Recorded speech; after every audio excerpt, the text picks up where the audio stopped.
Bon, j'aurais aimé éviter de faire cette vidéo, mais visiblement, je dois le faire, parce que il y a Lewis Hamilton qui est cité dans ces soirées de merde, là, avec d'autres gens, d'ailleurs, d'autres stars. Donc on va voir ça à la liste après, là. Visé depuis plusieurs mois par une série de plaintes pour viol et agression sexuelle, donc c'est pas Lewis, hein, c'est P. Diddy. Sean Combs, de son vrai nom, se retrouve en détention provisoire depuis le 16 septembre. Des soirées privées au cœur d'un impossible trafic sexuel, alors que le rappeur est puissant producteur de hip-hop alias P. Diddy est toujours incarcéré samedi 26 septembre. Des éléments d'enquête sont peu à peu révélés. Les procureurs fédéraux de New York lui reprochent d'avoir pendant des décennies abusé, menacé et contraint des femmes et d'autres autour de lui à satisfaire ses désirs sexuels, protéger sa réputation et dissimuler ses actes. Au total, la star est visée par une dizaine de plaintes pour viol ou agression sexuelle auxquelles s'est ajoutée une nouvelle plainte mardi lors d'une conférence de presse. France Info résume ce qu'on sait de ces soirées surnommées Freak Off, qui font aussi l'objet de multiples rumeurs depuis plusieurs jours sur les réseaux sociaux. Ok, alors voyons. L'ancienne compagne de Sean Combs, la chanteuse américaine R&B Cassie, Cassandra Ventura de son vrai nom, est la première à avoir déposé plainte au civil pour viol et violences physiques contre le rapport mi-novembre 2023, une affaire qui a finalement été réglée à l'amiable, selon un accord resté confidentiel dans une vidéo qui date de 2016, authentifiée par CNN. P. Diddy se déchaîne contre la chanteuse. On y voit l'artiste portant simplement une serviette autour de la taille, l'attraper brutalement dans un couloir de l'hôtel et la projeter au sol avant de lui asséner plus quelques coups de pied. Or, cette vidéo, d'après le parquet de Manhattan, a été prise au moment où Cassie tentait de s'enfuir de notre soirée Freak Off. Mais selon la défense, la description de ces soirées diffère en tout point de celle de l'accusation. Tous les participants étaient consentants, y compris Cassie. Est-ce que tout le monde a l'habitude d'avoir des relations intimes de cette manière? Non, a déclaré Marc Anifilo, l'avocat du rappeur. S'agit-il de trafic sexuel? Non, pas si tout le monde veut être là, a-t-il ajouté. L'avocat affirme que 6 hommes présentés comme des prostituées lui ont dit qu'ils ne se considéraient pas comme tels. C'est au cours de cette procédure, d'après le New York Times, que Cassie a déclaré que P. Diddy dirigeait fréquemment des freak-offs dans des hôtels haut de gamme à travers le pays, lors desquels il lui ordonnait de se verser des quantités excessives d'huile pour bébé, et lui disant où toucher les prostituées pendant qu'il filmait et se masturbait. Ok. P. Diddy est décrit par les femmes qui ont déposé plainte contre lui depuis novembre 2023 comme un prédateur sexuel violent, qui utilisait alcool et drogue pour obtenir leur soumission. D'après l'acte d'inculpation, le rappeur s'appuyait sur ses employés, les ressources et l'influence de l'empire commercial, multifacette qu'il dirigeait et contrôlait, pour créer une entreprise criminelle dont les membres se sont livrés au trafic à des fins d'exploitation sexuelle ou au travail forcé, à l'enlèvement, à l'obstruction de la justice. Dans ce document de la justice américaine, Sean Combs est dépeint comme le coordinateur de ces faits baptisés Freak-Offs dans une longue enquête, révèle le New York Times. Il considérait ces rencontres forcées comme des projets artistiques personnels. Détaillent les enquêteurs et étudiaient la manière dont il fallait disposer les bougies pour obtenir une luminosité particulière pour les vidéos. Ces soirées sont le cœur de cette affaire, elles le sont intrinsèquement dangereuses. Résumé de procureur. Emily A. Johnson, pendant une audience de comparution lors de laquelle Sean Combs a plaidé non coupable des chefs de trafic à des fins d'exploitation sexuelle et d'extorsion. L'une de ces soirées a eu lieu à l'hôtel Intercontinental Sanctuary de Los Angeles, affirme le Times. C'est long. Bah, c'est presque fini. Allez, faut qu'on aille au bout quand même pour comprendre les tenants et les aboutissants parce que c'est important. Un autre procureur fédéral de Manhattan, Damian Williams, cité par l'AFP, décrit encore un système fondé sur la violence pour contraindre les femmes à avoir de longues relations sexuelles avec des travailleurs du sexe. Des scènes qu'il a enregistrées pendant lesquelles les victimes prenaient des substances comme de l'ecstasy, du GHB, aussi connu sous le nom de drogue des violeurs, ou de la kétamine. Eh ben mon vieux, quel cocktail! Lorsque Combs n'obtenait pas ce qu'il voulait, il était violent, donnant des coups de pied et traînant ses victimes parfois par les cheveux. D'après les éléments de l'acte d'accusation cités par le New York Times, Sean Combs a utilisé les vidéos qu'il avait tournées en guise de chantage comme une arme pour empêcher les participants de protester. Ah ouais, d'accord, je vois. On a une vidéo de toi, donc tu dis rien en gros quoi. Selon le quotidien américain, il s'agissait de spectacles d'horreur, de spectacles sexuels élaborés qui impliquaient une consommation abondante de drogue et de relations sexuelles forcées, laissant les participants si épuisés qu'il fallait leur administrer des liquides par voie intraveineuse pour qu'ils se rétablissent. Depuis l'arrestation de P. Diddy, les spéculations vont bon train sur les sociaux. Des internautes s'attellent à dénicher et décortiquer les vidéos d'archives de soirées organisées par l'artiste pour en deviner les secrets et tenter de savoir qui étaient les invités. En une dizaine d'années, ces soirées ont pu voir défiler des centaines de célébrités d'Hollywood que des enquêteurs amateurs tentent de débusquer.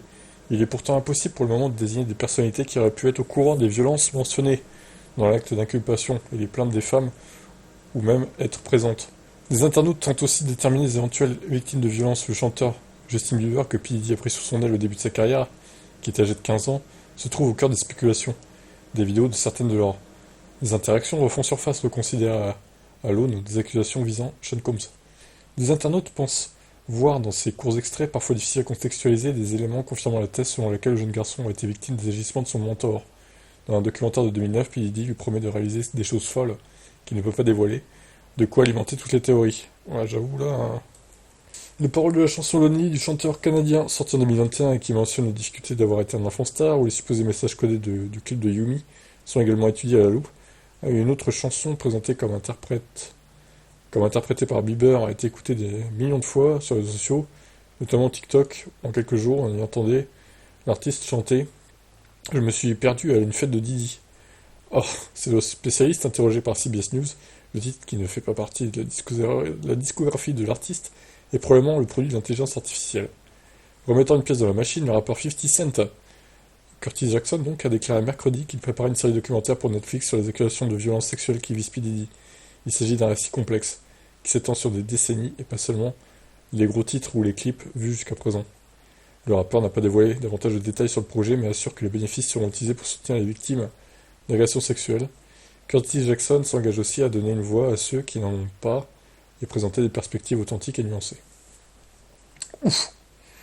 Eh ben, là, c'est le downfall de Sean Combs. Hein. P. Diddy, il va se retrouver en tôle une bonne partie du reste de sa vie, là.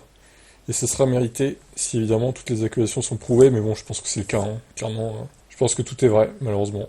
Alors, il y a une première liste de stars, justement, qui ont participé à ces espèces de soirées de merde. C'est sorti il y a 2 jours, j'étais pas passé à côté, hein, vraiment. Alors, bon, partons du principe que c'est une vraie liste, que c'est pas fake, mais regardez le monde qu'il y a, quoi. Des stars, Jay-Z, Beyoncé, Jennifer Lopez, Kanye West, Kim Kardashian, Naomi Campbell, J. Blige, DiCaprio aussi, Usher, c'est un délire. Nous avons également Rihanna, attendez, je remonte. Rihanna, Mariah Carey, Pharrell Williams, Paris Hilton, Justin Bieber, 50 Cent, Kendall et Kylie Jenner, Lil Kim, Drake, Snoop Dogg, Alicia Keys. Nous avons également Serena Williams, David Beckham, Victoria Beckham, Will Smith et sa femme, Chris Brown, Ricky Ross, Nicki Minaj, Tyler, The Creator, Megan Thee Stallion. Nous avons ensuite Post Malone, Travis Scott, Ellen DeGeneres, Kevin Hart, Jamie Foxx, Oprah Winfrey. Non mais, enfin, il y a tout le monde en fait. Madonna, Lenny Kravitz, Gigi Khaled, A$AP Rocky.